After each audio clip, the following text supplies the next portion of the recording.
Aô, segundo ano. Módulo 38, tá? Um módulo bem leve agora. O módulo que a gente vai estudar um pouquinho os estados físicos da matéria. Então, lá, fases comuns da matéria. Fase sólida, líquida e gasosa. Lembrar que o estado físico da matéria depende da distância interatômica, certo? Na fase sólida, os meus átomos estão bem próximos, ok? Então, eu tenho a primeira situação. Fase líquida, os meus átomos estão um pouquinho mais afastados. E na fase gasosa, eles estão mais afastados ainda. Então, o estado físico está relacionado com a distância interatômica. Estado sólido mais agregado, fase líquida intermediária e fase gasosa mais afastada. Fases exóticas da matéria. Agora a gente vai falar um pouquinho do plasma, mas isso é mais a nível de informação, tá?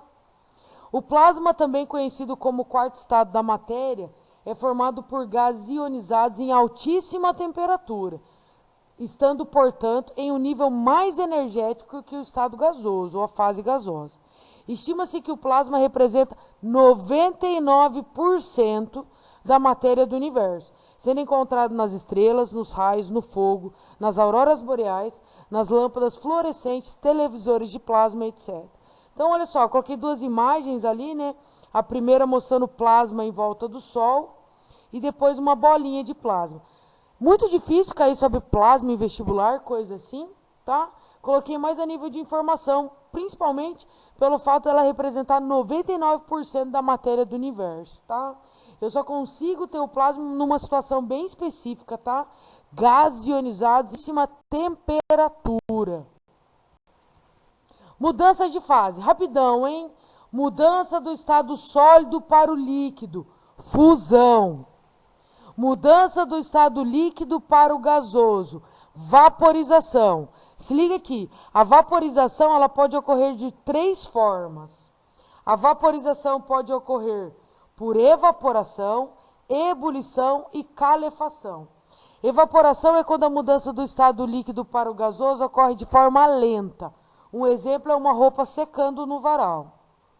Ebulição é quando eu tenho a mudança do estado líquido para o gasoso de forma um pouco mais rápida, ela é forçada. Eu estou obrigando a água, estou fornecendo calor para a água para ela ferver e então entrar em ebulição. E o terceiro caso é o processo de calefação, que é extremamente rápido, ele é instantâneo, tá? Então, evaporação é lento, ebulição é intermediário e calefação é um processo que ocorre instantaneamente. Dê uma olhada nesse desenho. Aqui, ó, chapa quente. Essa chapa aqui, ó, normalmente ela vai estar na temperatura superior a 100 graus Celsius. Digamos que essa chapa aqui se encontre numa temperatura de 140 graus Celsius. Quando eu jogar água aqui, ó, no que ela encostar nessa chapa, ela já vai evaporar. Ela já vai passar pelo processo de vaporização. Tá? Então, calefação é um processo instantâneo. Então, lembrar, vaporização, mudança do estado líquido para o gasoso, ele pode acontecer na forma de evaporação, que é lento, ebulição forçada e um pouquinho mais rápido, calefação também é forçada e é instantânea. Condensação ou liquefação, passagem do estado gasoso para o estado líquido, tá? Coloquei essa imagem aqui, ó. A gente consegue ver essa fumaça branca aqui. Isso é um processo de condensação. Eu tenho os gases saindo aqui, né, dessa chaminé. E quando esses gases saem e trocam o calor com a atmosfera, eles vão para o estado líquido. Solidificação agora, passagem do estado líquido para o estado sólido. Bem fácil, tá? Coloquei essa imagem de uma caverna, onde tem a formação dessas estalactites aqui, que é a passagem do estado líquido, então, para o estado sólido. Pessoal, olha só, continuando mudança de fase. A gente tem o processo de sublimação também. Sublimação acontece quando eu tenho uma mudança do estado sólido direto para o gasoso, ou seja, ele não passa pelo estado líquido. Ele vai direto do estado sólido para o gasoso. Olha só, a sublimação pode ser a mudança do estado sólido para o gasoso e o inverso também, do gasoso para o estado sólido sem passar pelo líquido. Aqui eu coloquei um gráficozinho, ó, um fluxograma aqui, só para a gente identificar, ó, sólido direto para o gasoso, sublimação, do sólido para o líquido, fusão, do líquido para o gasoso, vaporização. Aqui, ó, indo para a direita, esses três processos aqui em cima, ó, sublimação, fusão e vaporização aqui, são processos endotérmicos. Lembrar lá da química, endotérmico que absorve calor, ok? Então, ele recebe calor para esse momento, para essa mudança, desculpa, acontecer. Agora, do estado gasoso para o líquido, eu tenho condensação. Do líquido para o sólido, solidificação. E do gasoso para o sólido, sublimação. E também pode ser chamado de ressublimação, tá? Do gasoso para o sólido. Essas três mudanças aqui, ó, do gasoso para o sólido, do gasoso para o líquido ou do líquido para o sólido, são reações exotérmicas, ou seja, elas perdem calor, Endotérmico absorve calor, exotérmico libera calor, perde calor. Coloquei aqui embaixo, ó, endotérmica, mudança de fase que ocorre com absorção de calor. Exotérmicas, mudanças de fase que ocorrem com perda de calor.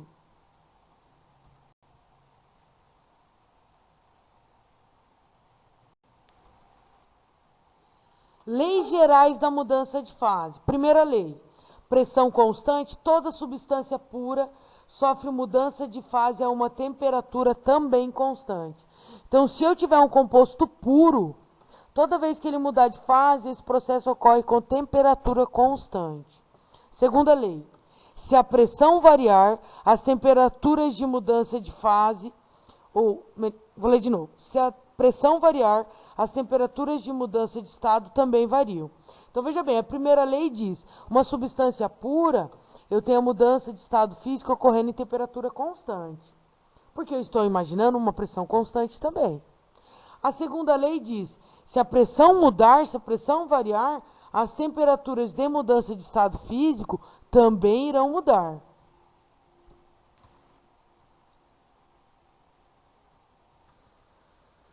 Olha só, galera, diagrama de fase. Eu coloquei esse diagrama aqui do lado esquerdo, que é um diagrama que vocês já conhecem, que eu tenho temperatura em relação ao tempo. Coloquei o gráfico da água, ó, gelo, chegou a 0 graus Celsius, passa pela fusão. Percebam que ocorre um patamar, porque a mudança de estado físico ocorre em temperatura constante. Depois que ele era gelo, né, ele passou pelo processo de fusão, ele ficou líquido. Então, eu tenho água no estado líquido até 100 graus Celsius. Chegando em 100 graus Celsius, eu passo pelo processo de vaporização. Percebam o patamar aqui, ó, em temperatura constante, seguindo a primeira lei, certo? E depois, aqui no estado gasoso. Sólido, líquido, gasoso, mudança de fase aqui, ó, e aqui, ocorrendo em temperatura constante. Então, é um gráfico de temperatura em relação ao tempo. Agora, a gente vai ver um novo gráfico, ó, de pressão em relação à temperatura. Primeiro, observem que estado físico tem em cada região do gráfico. Aqui é a região sólida, líquida e aqui é o gás, tá? Estado gasoso. Então, pressão e temperatura é um gráfico novo. Sólido, líquido e gasoso. Pessoal, olha só, diagrama de fases, ok? Então, primeiro vamos analisar cada ponto, tá? Aqui o meu ponto X, ó, ele está nessa região que é o sólido.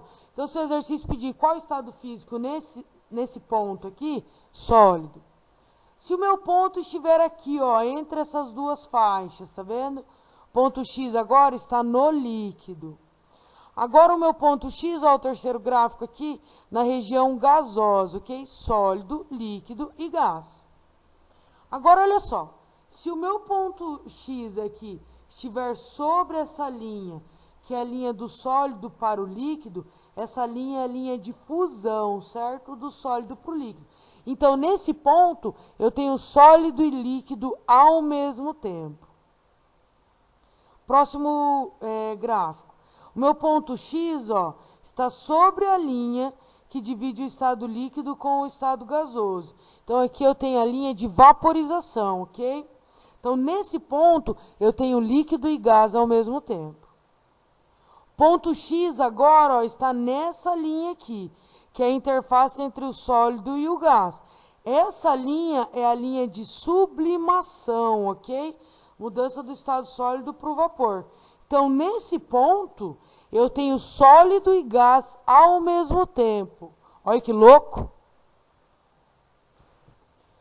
Pessoal, outro ponto importante no diagrama de fases é o ponto triplo. O ponto triplo, ó, ele é aqui. E nesse ponto, eu tenho as 3 fases do meu composto ao mesmo tempo, tá? Sólido e líquido e gás ao mesmo tempo. Muito difícil atingir esse ponto triplo, tá? O ponto T. Normalmente a gente consegue fazer isso em laboratório, mas é bem interessante, porque nesse ponto, né, um certo valor de pressão e temperatura, quando eu atingo o ponto triplo, eu tenho sólido, líquido e gás ao mesmo tempo. Pessoal, agora a gente vai ver uma coisa que é bem importante, se liga. Vocês precisam, quando olharem esse gráfico, reconhecerem quando é água e quando não é. A maioria das substâncias, tá, vai ter esse comportamento, ó. Tá vendo? Meio voltinha aqui. Isso aqui a gente chama de substâncias comuns, tá? 99% das substâncias vão se comportar como esse gráfico. Aqui do lado direito, eu coloquei o mesmo gráfico, só que em relação à água. Percebam essa linha roxinha aqui, como ela é diferente. Aqui, olha, é toda ovaladinha, bonitinho. Agora, quando ela vier aqui, ó, mais para a esquerda, tá vendo? Esse é o gráfico de pressão em relação à temperatura da água. O único desses gráficos que vocês precisam reconhecer é o da água. E a única forma de reconhecer é olhar essa linha roxinha aqui, ok? Então, prestem atenção nessa linha. Então, pessoal, a grande diferença da água está naquela linha, que é a linha entre o sólido e o líquido, né? A linha de fusão. As substâncias comuns, essa linha fica com essa característica aqui, ó. E eu observo que quando eu aumentar a pressão, P1, P2, ó, aumentei a pressão, eu aumento a temperatura de fusão. Então, a grande maioria das substâncias, aumentando-se a pressão, aumenta-se a temperatura de fusão. Isso é o oposto do que acontece com a água. Se eu olhar a linha de fusão da água, né, num gráfico de pressão em relação à temperatura, ó, pressão, temperatura, olha como fica a linha, meu sólido e o líquido. Por que é importante analisar isso? Porque, ó, pressão 1, temperatura 1. Aumentei a pressão, pressão 2, a minha temperatura diminui. E isso é uma característica da água, tá? O aumento da pressão diminui a temperatura de fusão da água. Isso está relacionado com o comportamento anômalo da água. Sobre esse comportamento anômalo da água, existe uma experiência que é bem interessante, que é a experiência de regelo. A ideia é o seguinte, ó. Se eu aumentar a pressão exercida sobre o gelo, ele diminui a temperatura de fusão. Isso explica por que um patinador consegue patinar no gelo, porque quando ele vai patinando, ele exerce pressão sobre o gelo, ele derrete, ele consegue fluir. Depois que ele passa, diminui a pressão exercida, a água volta a estar no estado sólido. O mesmo princípio nessa experiência aqui, ó. Eu tenho um bloco de gelo, certo? Eu passo uma linha com um peso em cada ponta. Essa linha está exercendo pressão sobre essa superfície. Essa superfície que recebe a pressão diminui a temperatura de fusão, então ele derrete. A linha passa, a linha passou. Nessa parte de cima não existe mais a pressão sendo exercida, então eu tenho um aumento da temperatura de fusão e a água congela novamente. E eu consigo observar essa linha passando por dentro do meu gelo e o bloco permanecendo intacto. Eu acho bem legal essa experiência.